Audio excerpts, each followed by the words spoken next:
Hello കൂട്ടുകാരെ, അപ്പോൾ എല്ലാവരും സുഖമായിട്ടിരിക്കുന്നു ചെയ്യട്ടോ. അപ്പോൾ ഇന്ന് ഡിസംബർ മാസം 11-ാം തീയതി ഗുരുവായൂർ ഏകാദശിയാണ്. ഞാൻ ഏകാദശി നോട്ടിട്ടില്ലെങ്കിൽ അമ്മ ഏകാദശി എടുത്തിട്ടുണ്ട് കേട്ടോ.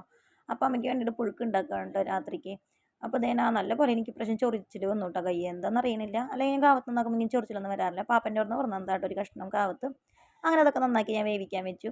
അതിൻ്റെ ഇടയിൽ നാളികേരം പൊതിച്ച് തുറന്നിട്ട് ഞാനിങ്ങനെ സാധാരണ പുഴുക്ക് ഉണ്ടാക്കുന്നത് എങ്ങനെയാണോ അതുപോലെ തന്നെ നമ്മൾ നാളികേരമൊക്കെ ചിരകി അടിച്ച് മിക്സിയിലിട്ട് അടിച്ച് ജീരകം ഇടും കേട്ടോ ഞങ്ങൾ. ജീരകം ഇട്ടിട്ട് മഞ്ഞൾപ്പൊടിയൊന്നും ഇടില്ല കേട്ടോ, മഞ്ഞൾപ്പൊടി ഇടില്ല, ഉപ്പിടും.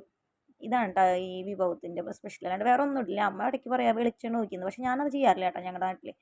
അങ്ങനെ അത് നല്ലപോലെ വേവിക്കണം കേട്ടോ. നല്ലോണം കുക്കറിൽ അടിച്ച് എങ്ങനെ എന്തായാലും കുഴപ്പമില്ല, നമുക്ക് പായസം പോലെ തന്നെ കിട്ടണം.